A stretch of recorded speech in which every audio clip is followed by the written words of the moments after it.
Welcome to the Diaries with Sunny, and thanks for tuning into my channel.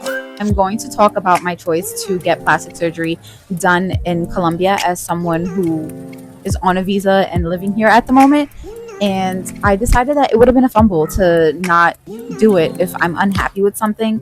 And I've always considered surgery, but have never had like the time or the money or the recuperation efforts and or the courage to do it, which honestly, I've never had all three at the same time.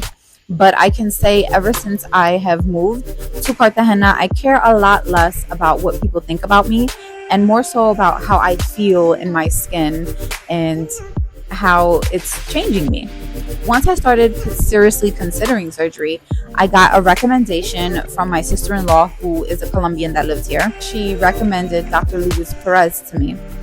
After looking at his page, and looking and researching more doctors in Cartagena, I decided that he was the doctor I wanted to go with because I love the way he just snatched everyone's stomach. And when I first started my journey, I just wanted to get my stomach done. And at first, I wanted to do just lipo because, the healing process is a whole lot less intensive than if you get a tummy tuck. However, during my consultation, which was free, by the way, he let me know that I'm not going to be happy with the results. He straight up told me, I'm going to make you sign a waiver because the amount of loose skin that you're going to have after the surgery, you're going to feel like it's my fault, but there's nothing I can do. Because once I suck the fat off, there's nothing for that skin to hold on to. And your skin is already stretched from having a baby. And he can tell that I was suffering from diastasis recti, which is the separation of the abdominal muscles after your stomach stretches so much from having a baby. So after careful consideration, I said, okay, I am not going to be happy with the loose skin. I know myself.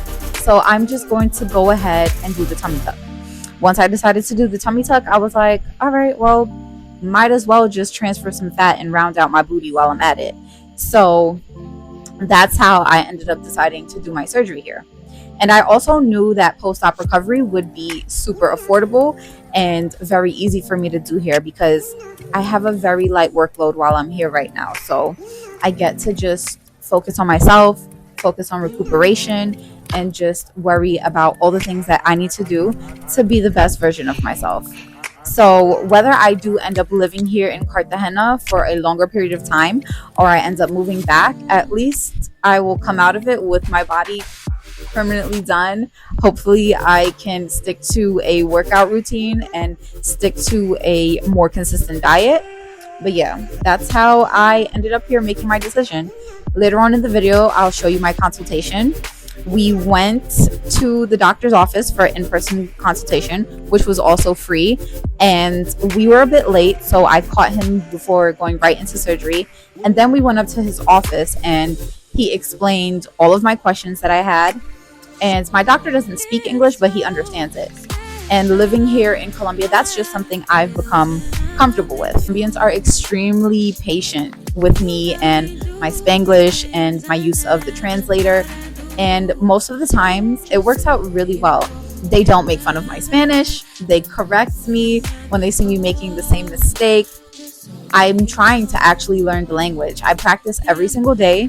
If I come into contact with anyone that speaks Spanish, I try to speak Spanish first before I just off the bat ask them, hey, do you hablas inglés? So I try my best, and I think they recognize and appreciate that.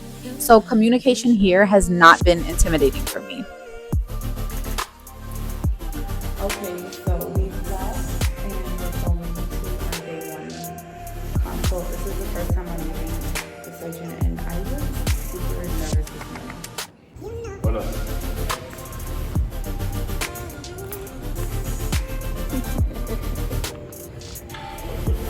So I'm here now, and I'm waiting to see the doctor. Of course, we were about 15 to 20 minutes late, but we're here now. That's all that matters.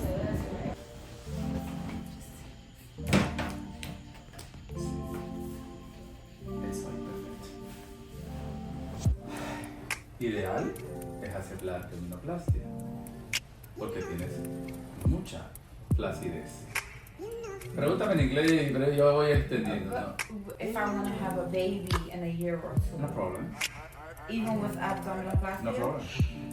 No apretamos la pared.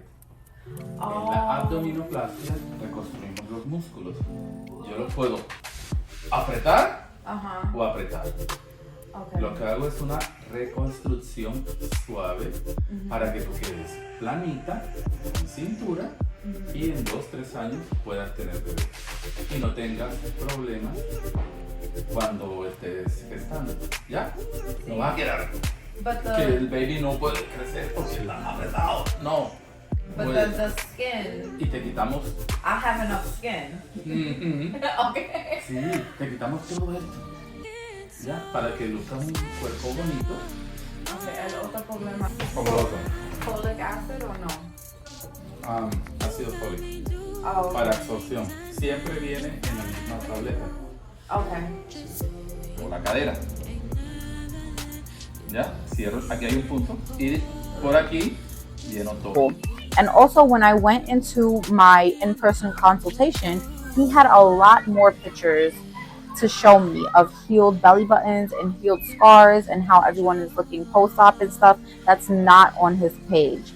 My doctor, I realized that he's actually very busy and he probably needs a social media manager or something, but the stuff that was on his page, he had so much more stuff to show me when I went to the actual consult and I sat down with him in his office.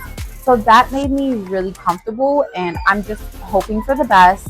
And I'm just praying I get a good belly button. They say that in Colombia they do better belly buttons than in the US. So I'm just hoping that I end up liking it and it comes out good. That's it. And that's how I decided on what to do for my journey. And if you guys have any questions about the tummy tuck, what it entails, or if you would like me to make a follow-up videos about different types of tummy tucks, just drop a comment and don't forget to like, subscribe, and follow for more content about my glow up journey. Ciao!